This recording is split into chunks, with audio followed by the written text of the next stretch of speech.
جس بات کی تلقین میں آپ کو کرتا ہوں خود میں بھی اس پر عمل کرتا ہوں۔ میں جو کوشش کرتا ہوں وہ میرے اختیار میں نہیں ہے۔ میں جو کچھ بھی کرتا ہوں اللہ تعالیٰ کے حکم پر کرتا ہوں۔ اس نے مجھے یہ کام کرنے کی توفیق دی ہے، ورنہ حقیقت یہ ہے کہ یہ سب میرے بس میں کہاں تھا کہ میں ہر کام کے سلسلے میں اللہ تعالیٰ سے رجوع کرتا ہوں، اور میرا اسی ذات پر مکمل بھروسہ ہے۔ اے نادان قوم، تم میری بات پر غور و فکر کیا کرو۔ میری مخالفت اور میری عداوت تمہارے لیے فائدہ مند نہ ہوگی۔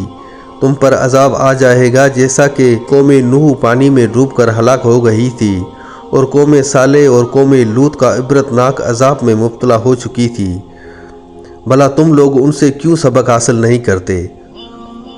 آج بھی قوم لوط کی وہ اجڑی ہوئی بستیاں مدین کے قریب واقع ہے، اور اس قوم پر عذاب آئے زیادہ عرصہ بھی نہیں ہوا۔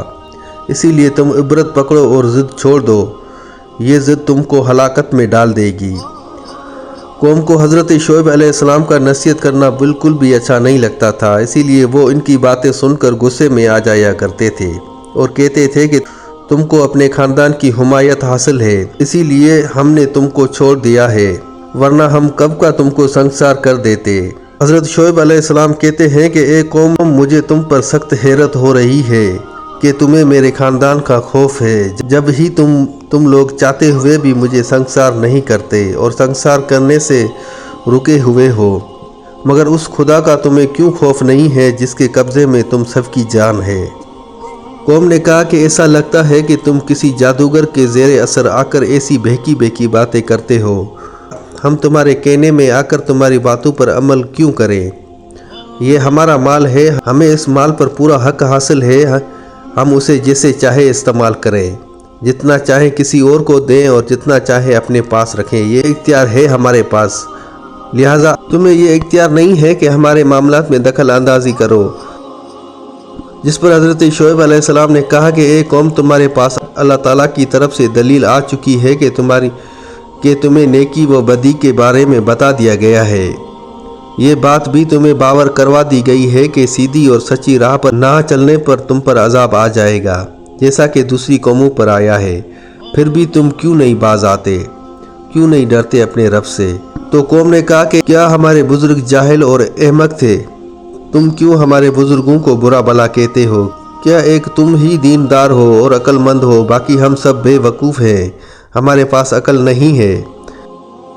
جس پر حضرت شعیب علیہ السلام نے کہا کہ اے قوم، اپنی ضد اور نافرمانی چھوڑ دو اور میرا کہنا مان لو، اس میں تمہارا ہی فائدہ ہے، اس کے عوض میں تم سے کچھ نہیں لوں گا، میں تم سے بس یہ کہتا ہوں کہ اللہ تعالیٰ سے ڈرو اور اللہ تعالیٰ کی عبادت کرو اور آخرت کے عذاب سے ڈرو، ناپ تول میں انصاف کیا کرو اور فساد سے بچو۔ جس پر اس بدبخت قوم نے کہا کہ تم بھی ہمارے جیسے ایک انسان ہی ہو، تمہارے اندر ایسی کیا باتیں جو تم ہمیں نصیحتیں کرتے ہو؟ اگر اللہ پاک نے کسی کو نبی بنانا ہوتا تو وہ کسی فرشتے کو بناتا، تم تو ہم جیسے ہی انسان ہو، تم جو یہ نبوت کا دعویٰ کرتے ہو یہ سب جھوٹا ہے۔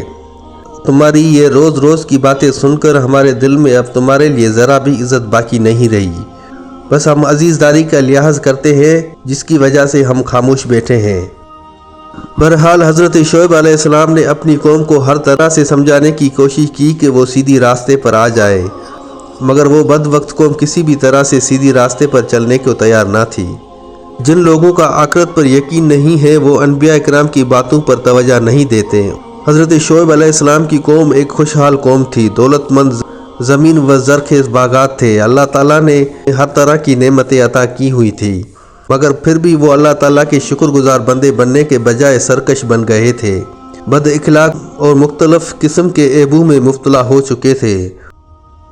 حضرت شعیب علیہ السلام کی باتوں پر جن لوگوں نے کان نہ دھرا تھا ان کے لیے دو قسم کا عذاب آ گئے۔ جب وہ اپنے گھروں میں آرام کر رہے تھے تو ایک ہولناک قسم کا زلزلہ آ گیا۔ ابھی قوم زلزلے سے نپٹ بھی نہ پائی تھی کہ آگ کی بارش شروع ہو گئی، اور صبح تک مغرور اور سرکش قوم گھٹنوں کے پل اوندے منہ زمین میں دسی ہوئی تھی۔ پوری بستی تباہ ہو کر ویران ہو گئی تھی۔ جن گھروں پر ان کو اتنا ناز تھا، جس میں وہ عیش و عشرت کی زندگی بسر کیا کرتے تھے، آج وہی مکان ان کی قبرگاہ میں تبدیل ہو چکے تھے۔ وہ بستی سرکشوں اور نافرمان لوگوں کے لیے عبرت کا باعث بن چکی تھی۔ حضرت شعیب علیہ السلام اور ان کی قوم میں سے جو ایمان لے آئے تھے انہیں اللہ پاک نے اپنی رحمت سے بچا لیا تھا۔